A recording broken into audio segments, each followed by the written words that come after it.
ministro do Supremo Tribunal Federal, Luiz Fux, determinou que o pacote anticorrupção voltasse para a Câmara dos Deputados depois de já estar em tramitação no Senado.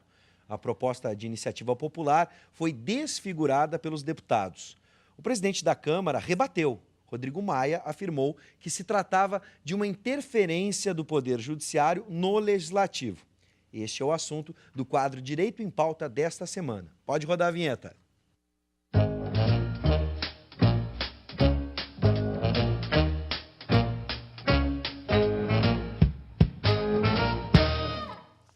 O STF foi provocado pelo mandado de segurança do deputado Eduardo Bolsonaro para anular a votação.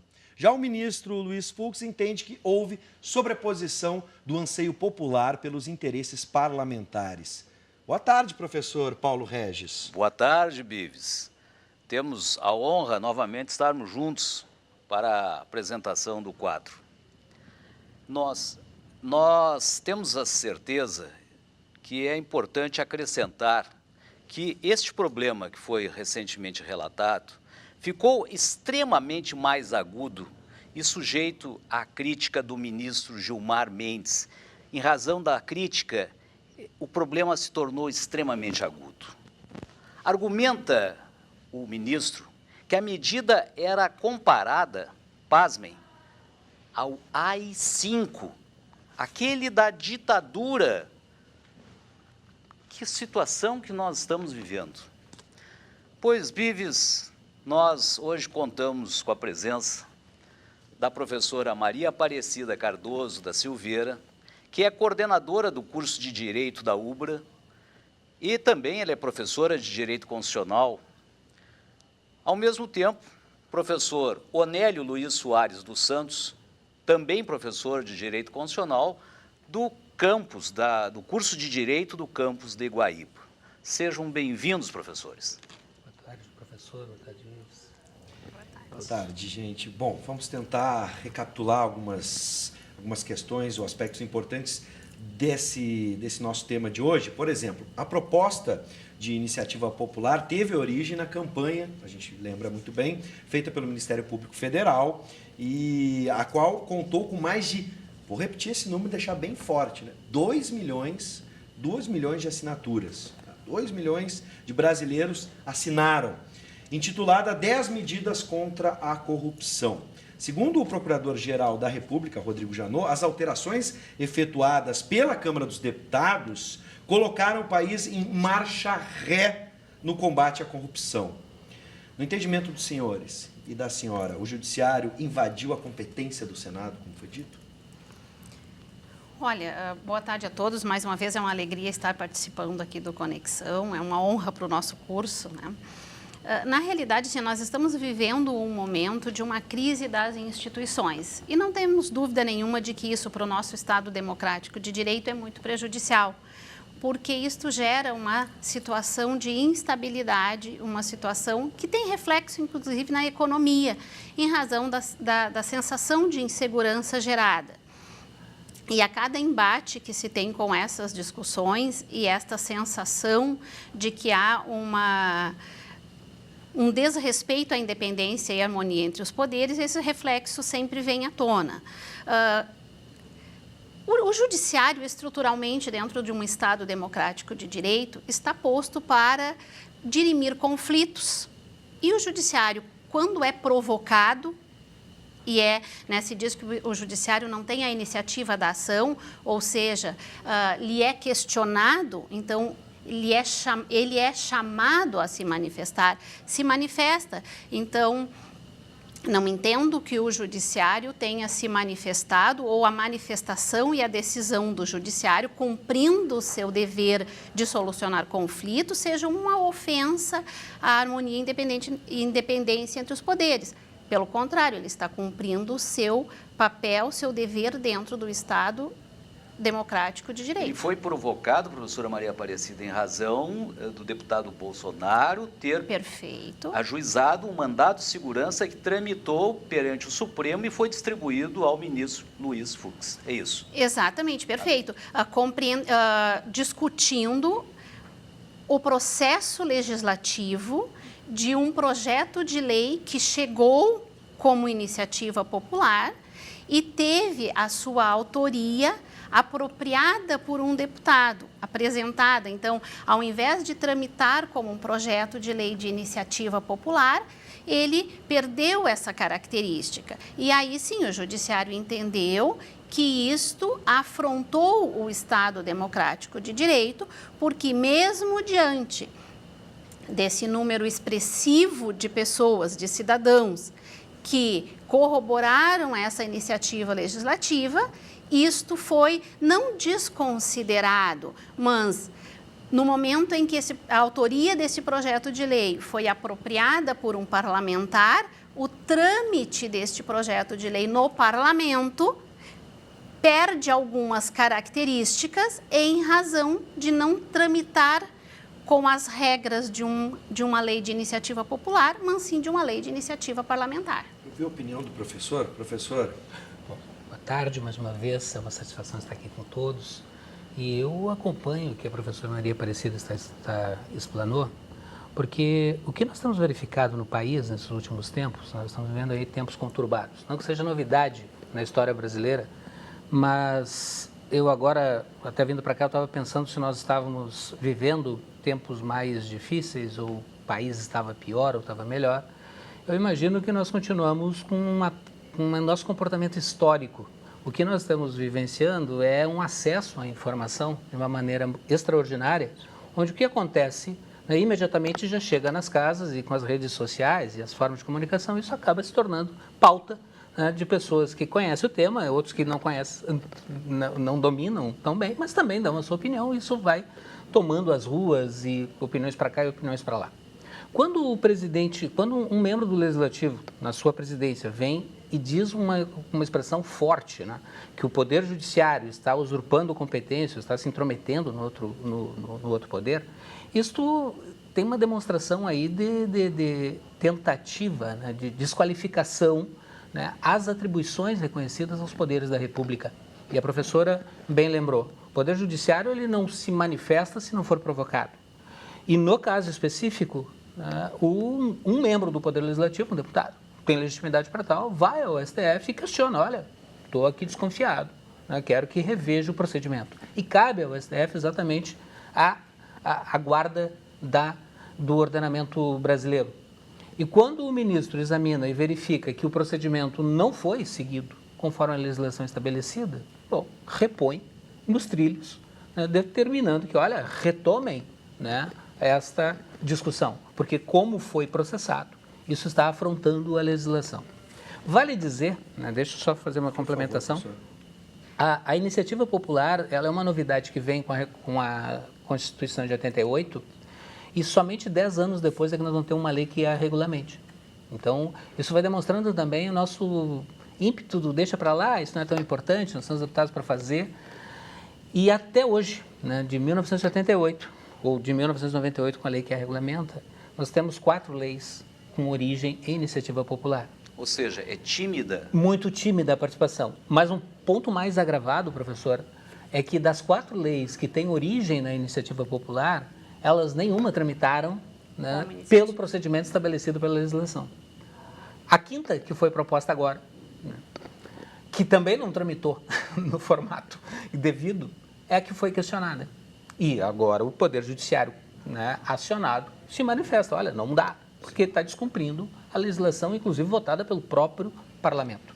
Então aqui nós não estamos falando Nós estamos com um problema, usurpação. professor, que é realmente, nós no início falávamos em situação que está se tornando cada vez mais aguda, porque a situação ela é recorrente, nós estamos repetindo um quadro. Recentemente, o chefe, o presidente do Senado da República, não cumpriu uma decisão do STF. Antes da resposta, eu quero lembrar que você aí de casa pode participar,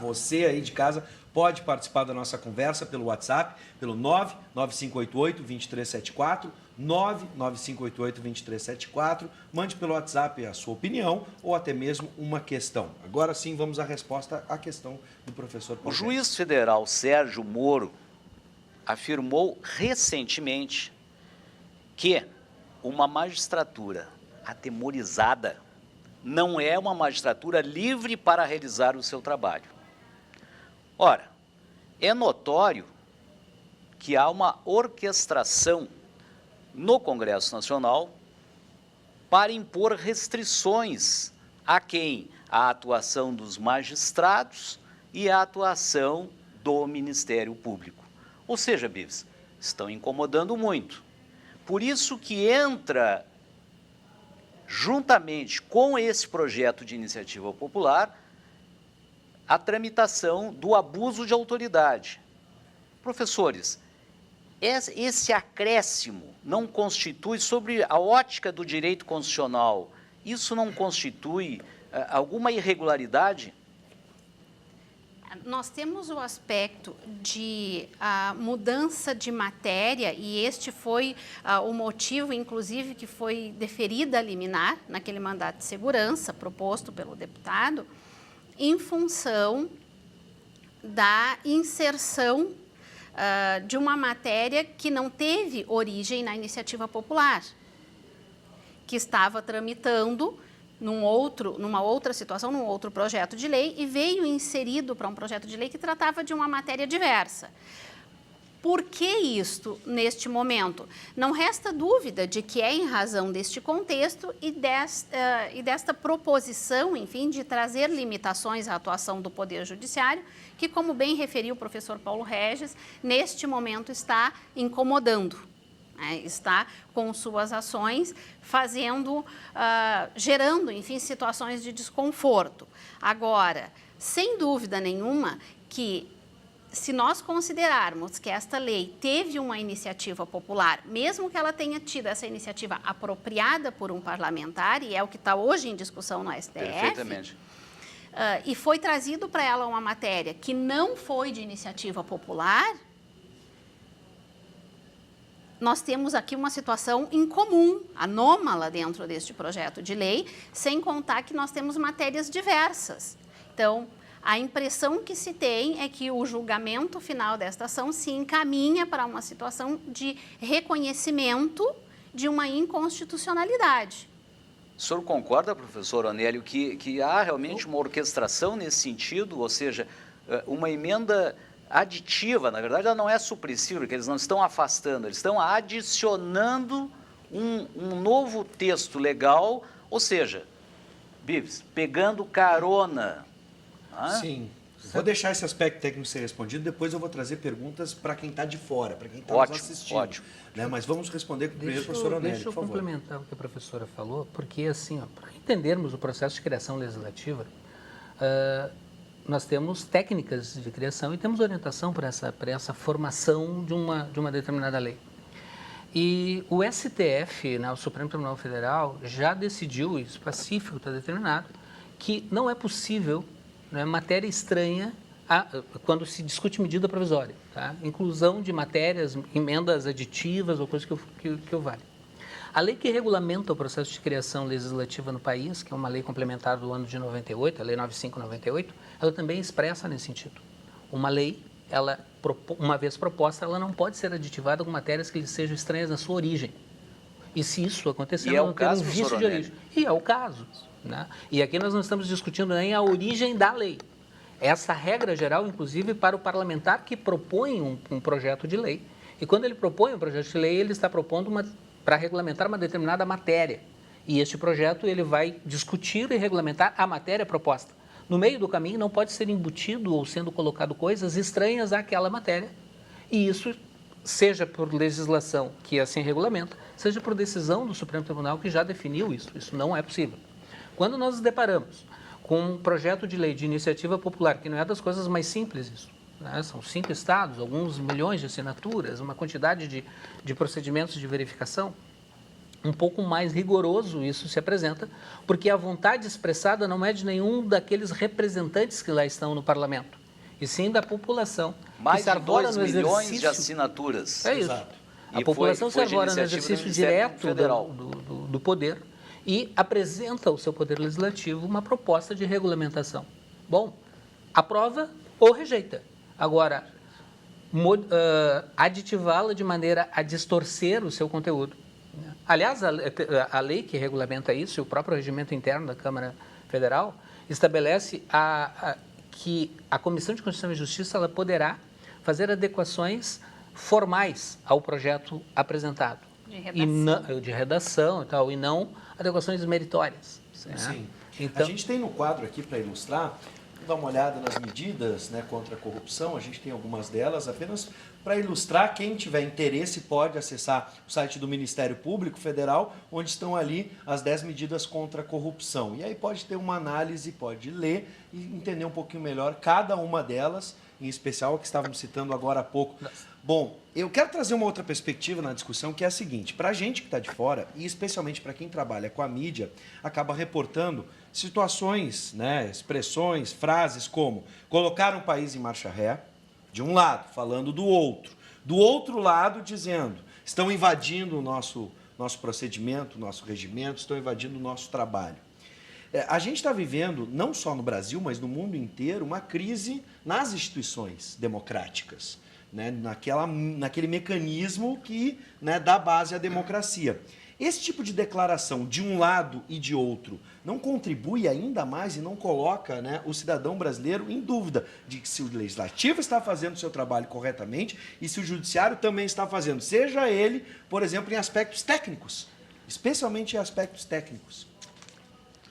eu diria, né, que o que a gente está vivenciando é uma crise muito pesada, né, ética e comportamental dos integrantes, especialmente do Legislativo e do Executivo.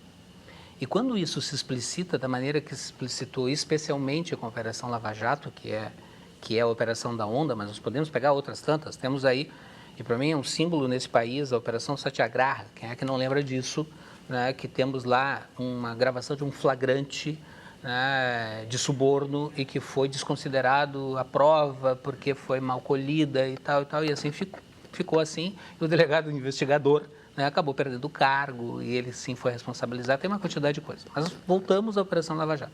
Se explicitou de tal maneira as entranhas das práticas do Poder Legislativo e do Poder Executivo, que os coloca, e isso é uma opinião muito pessoal, os coloca numa situação de preservação. E numa situação de preservação, o ataque é uma das medidas possíveis. E o poder, né, de Estado, que equilibra as relações democráticas, as relações da organização social, que está atuando e atuando com serenidade e severidade, é o Poder Judiciário. Portanto, atuar de maneira a desqualificar o Poder Judiciário, né, pode ser uma medida de colocar todo mundo no mesmo baile, e estamos todo mundo junto, e quem sabe a gente se salva, né, porque não vai ter, vocês aí e nós aqui. Né? Isso pode parecer ingênuo, né, mas os ataques são venais, as expressões são desmedidas, né, há uma descortesia, inclusive nas relações institucionais, né, e nas liturgias, né, e que vem se aplicando não é um constantemente. episódio. Quando nós analisamos, né, quem é que ataca o Poder Judiciário, presidente do Senado, Renan Calheiros, não vou tecer nenhum comentário em relação à figura pessoal do senador, mas se nós pegarmos só exclusivamente o seu currículo de noticiário, em notícias, crimes, inquéritos, envolvimentos, etc., tudo está dependendo de prova, tudo está dependendo de aceitações e tudo mais. Mas não nos parece, né, que seja uma pessoa que tenha a condição, ou estofo moral, ou estofo de respeitabilidade para fazer uma afronta, né, sob esse sentido. Pegamos lá a trajetória do atual presidente da Câmara, ou mesmo os componentes do Poder Legislativo, Câmara Federal, nós temos lá 70% dos deputados respondendo a algum inquérito, né, ou algum processo por improbidade. Essa situação acaba levantando, professores, aqui questões como, por exemplo, coloca, né, o judiciário em foco uma questão, por exemplo, a Letícia do bairro Igara aqui de Canoas diz o seguinte: hoje em dia juízes cometem abusos de poder e tem como castigo uma aposentadoria com salário integral. Não é hora de punir de verdade quem comete crimes ou os juízes vão continuar acima da lei? Geram questionamentos como esse. Letícia, a pergunta é ótima, só que nós temos que separar, desculpe a expressão, o joio do trigo. É isso. Não significa que nós não tenhamos que punir, seja agente político ou não. Agora, O problema é essa, nós chamamos de orquestração, é tentar juntar coisas para tirar proveito delas. Você tem razão na sua manifestação. Existem mecanismos para impedir o abuso de poder? Na realidade, assim, ó, até dentro do raciocínio que o professor Paulo Regis colocou, e a pergunta da Letícia é muito apropriada. Na realidade, o que nós estamos vivendo? Nós estamos vivendo um momento de conflitos constantes entre os poderes, como bem o professor Onélio referiu, e o judiciário chamado a todo momento para solucionar esses conflitos, e por esta razão, uma aparente interferência ou intervenção, né, nos poderes executivo e legislativo. Agora, eu não tenho dúvida de que a grande crise que nós estamos vivendo é uma crise de valores. O nosso problema são valores. E nós temos pessoas éticas ou pessoas norteadas não pelos melhores valores em todos os poderes, assim como temos na sociedade. Temos no legislativo, no executivo e no judiciário. E temos sim que criar uma cultura de punir quem não age no exercício das suas funções e na sua vida pessoal, norteado pelos melhores valores, seja em que poder ou em que relação for, seja judiciário, legislativo e executivo. Hoje, dentro da pergunta da Letícia e da tua pergunta, Bives, nós temos como responsabilizar um magistrado em razão da sua atuação se ele atuar não norteado por valores corretos ou não atuando como deve um magistrado no cumprimento do seu dever? Sim, temos. Já tivemos situação de magistrado ser punido? Tivemos. Não temos uma cultura, isso é verdade. A Letícia tem razão quando ela afirma isso. É isso aí. Não temos uma cultura, assim como não tínhamos até agora, de responsabilizar os parlamentares. Exatamente. Assim como não tínhamos até agora, eu vou dizer que dos três poderes, na minha visão de quem atua também advogando na área pública, quem sempre foi olhado e mais controlado foi o executivo. Sim. Até que porque quem gerencia a maior parte dos recursos e tudo mais. Mas a cultura de responsabilizar o parlamento nunca tivemos. Verdade é essa. Professora, esta semana, um articulista da revista Veja, Babies, ele diz altamente o seguinte: nós não estamos vivendo uma crise política. Isso choca, porque ele diz, não, mas como não? Não, crise política não, porque na atual situação, nessa etapa que nós estamos vivendo, há um consenso entre o executivo e o legislativo. Eles conseguem ter um consenso. Agora, nós estamos vivendo aquilo que a senhora disse, realmente uma crise da ética. Os valores, a ética, efetivamente, essa está sendo um problema que a sociedade não está conseguindo controlar. Mas, professor, o senhor, até lhe complementando, lhe auxiliando nisso, o senhor verifica que essa crise entre os poderes, né, nós agora, há pouco tempo, estamos saindo de um grande conflito entre executivo e legislativo. Tanto é que tivemos o impeachment da presidente Dilma. O que é isso? Conflito entre o poder executivo e o poder legislativo, e se acertaram. Os dois poderes se acertam e se voltam contra quem? Contra o outro, o judiciário.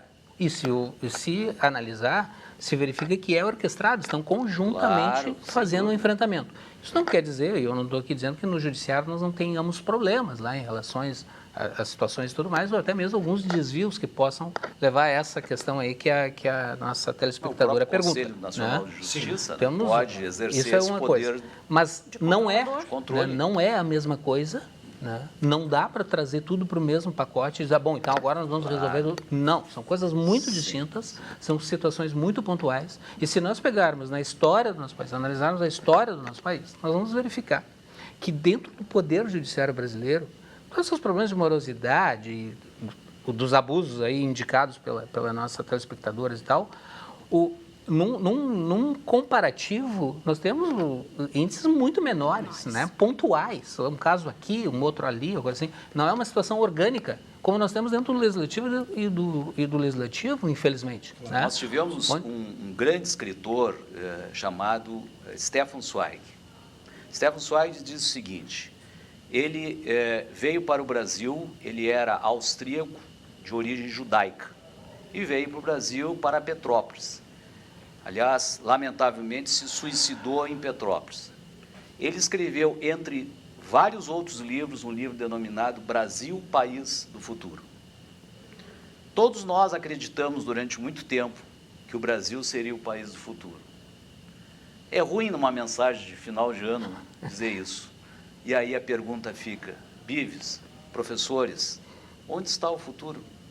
Quando será o futuro? Onde está o futuro? O futuro se constrói no dia a dia, né? O futuro se constrói no presente. Eu comecei dizendo que nós estamos num momento de muita informação, né?